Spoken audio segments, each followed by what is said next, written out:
Magandang umaga mula sa DOST Pag-asa. Narito ang latest weather update dito sa binabantayan nating bagyo na si Super Typhoon Juan ngayong linggo, November 9, 2025. Base po sa latest weather satellite image, kaninang alas 5 ng umaga ay naging ganap na super typhoon na itong si Bagyong Juan at kasalukuyan pong binabaybay itong West Philippine Sea, west-northwest patungo dito sa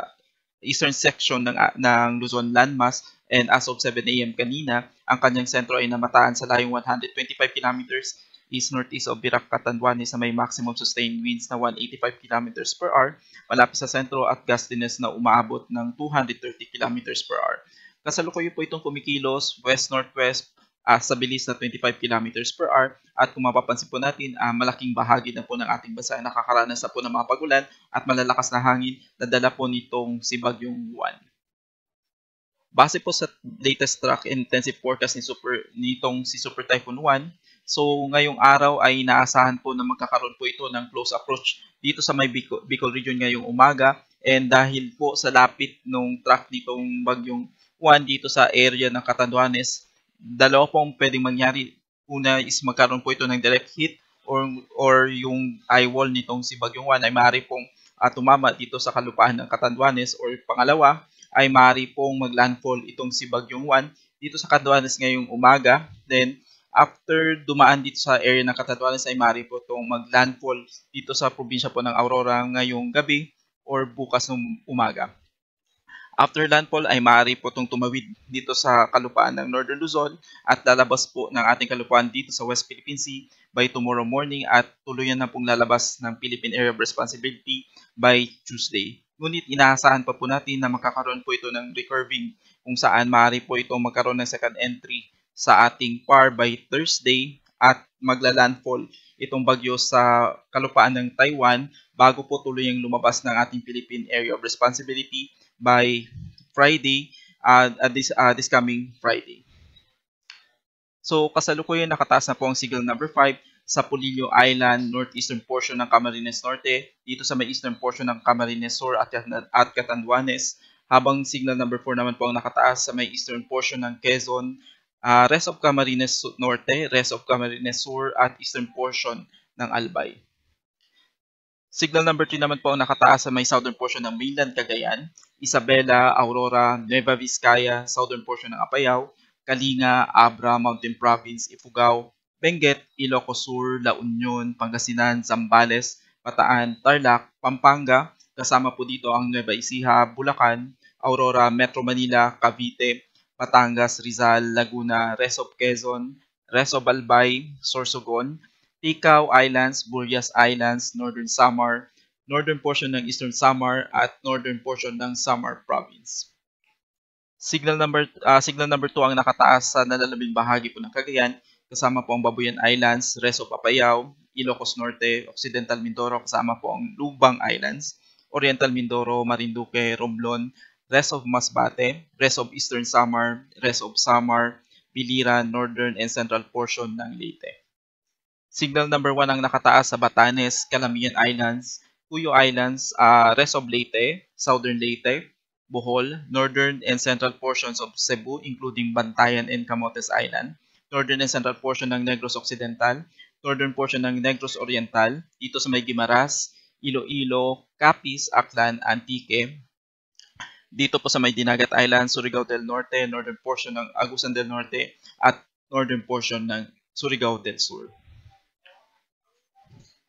Kasalukuyan, itong si Juan ay maaari po magdala ng occasionally gusty condition, yung biglang bugso na malalakas na hangin na maaari pong umabot from strong to gale force strength sa mga areas po na hindi po kasama sa wind signal. For today, maaari po makaranas ng occasional gusty condition ang Palawan, Visayas at Mindanao. By tomorrow, November 10, maaari po makaranas ng occasional gusty condition ang majority po ng Luzon landmass at Visayas, at pagdating po ng Tuesday, majority po ng Luzon landmass ay maaari pong makaranas ng gusty conditions. Dahil po sa mga pag-ulan na dala po nitong Super Typhoon Juan, ay kasalukuyan po naglabas po tayo ng heavy rainfall outlook kung saan maaari pong makaranas ng more than 200 mm na pag-ulan na maaari pong magdala ng widespread or incident ng severe flooding or landslide particularly dito sa Isabela, dito sa Aurora, Quirino, Nueva Vizcaya, dito sa Nueva Ecija, Quezon Province, Camarines Norte, Camarines Sur, Albay at probinsya ng Catanduanes. 100 to 200 millimeters naman ng pag-ulan na maaari pong maranasan dito sa may Cagayan, Apayao, Abra, Kalinga,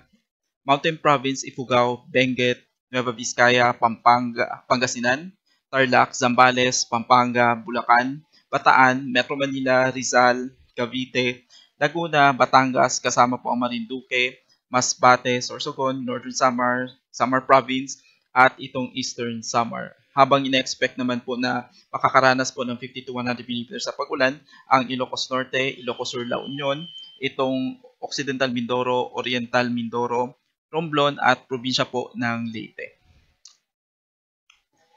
Bukas, dahil po sa pagtawid nitong bagyong Juan at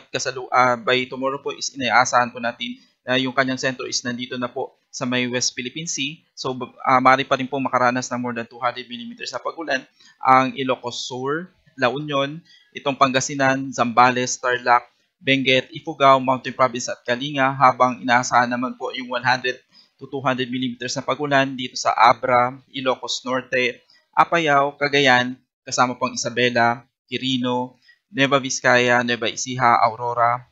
Bataan, Pampanga, Bulacan, habang 50 to 100 mm naman ng pag-ulan ang inaasahan sa Quezon Province dito sa probinsya ng Rizal, Metro Manila, Cavite, Laguna, Batangas, Marinduque, Oriental Mindoro at Occidental Mindoro. By Tuesday, dahil sa papalayo na po itong si Bagyong Juan, ay makakaranas pa rin po ng 50 to 100 mm na pag-ulan ang Ilocos Sur, La Union, Benguet at Pangasinan.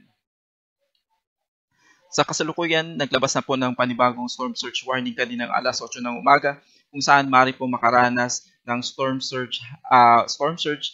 na merong wave height na maaari pong mag-exceed ng 3 metro, particularly itong mga probinsya po ng Cagayan, Isabela, Aurora, Quezon including Polillo Island, Camarines Norte, Camarines Sur, Albay, Sorsogon, Catanduanes, La Union at Pangasinan. 2.1 to 3 meters naman po ang inaasahan na storm surge dito sa mga probinsya po ng Cagayan, Quezon, Camarines Sur, Northern Samar, Ilocos Sur, Resto Pangasinan, Zambales at Bataan. Habang 1 to 2 meters naman po na storm surge ang maaari pong maranasan dito sa rest of Cagayan including Babuyan Islands, Ilocos Norte, Bataan, Pampanga, Bulacan, Metro Manila, Cavite, Batangas, Eastern Samar, Dinagat Islands at Bukas Grande Islands. Sa kasalukuyan, mayroon po tayong nakataas na gale warning kung saan maaari pong makaranas ng wave height na pwede pong umabot from 2.8 to 14.0 meters. Itong mga probinsya ng Batanes, Cagayan including Babuyan Islands, Isabela, Aurora, Quezon including Polillo Island, Camarines Norte, Camarines Sur, Catanduanes, Albay, Sorsogon, Ilocos Norte, Ilocos Sur, La Union, Pangasinan, Zambales, Bataan, Metro Manila, Batangas, Cavite, itong Lubang Islands, Marinduque, Masbate, Romblon, Northern Coast of Cebu including Batanes and Camotes Islands, Biliran, Leyte, Southern Leyte, Samar, Surigao del Sur, Northern Samar, Eastern Samar, Dinagat Island, Surigao del Norte, kasama po ang Siargao at Bukas Grande Island.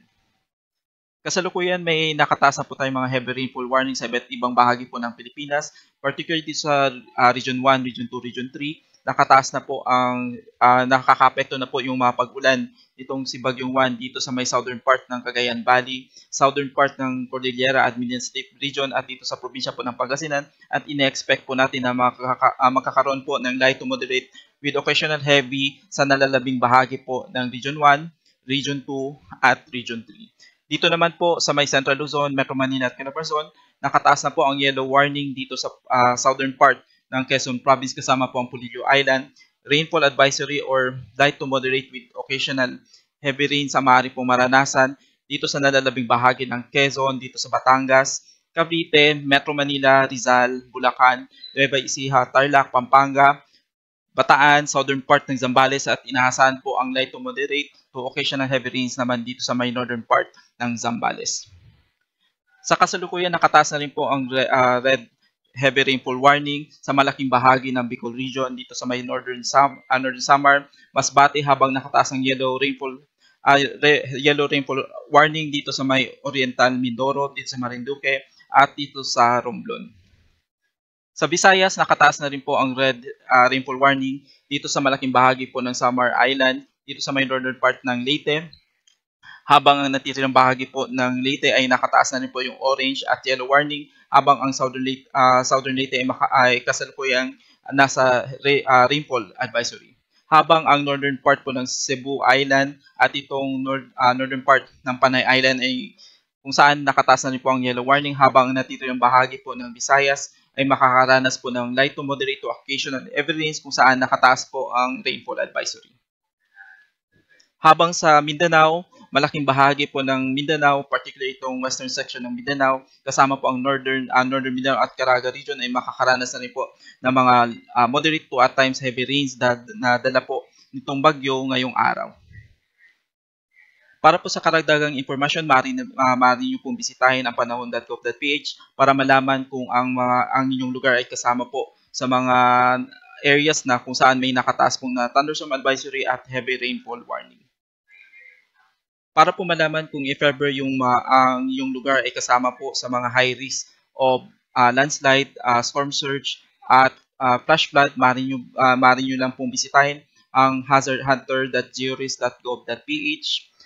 At para po sa karagdagang impormasyon ay maaari nyo lang pong bisitahin ang official social media pages ng Pag-asa at ang official website ng Pag-asa sa pag-asa.dost.gov.ph. Mula sa DOST Pag-asa, ako po si Munir Baldomero. Maraming salamat.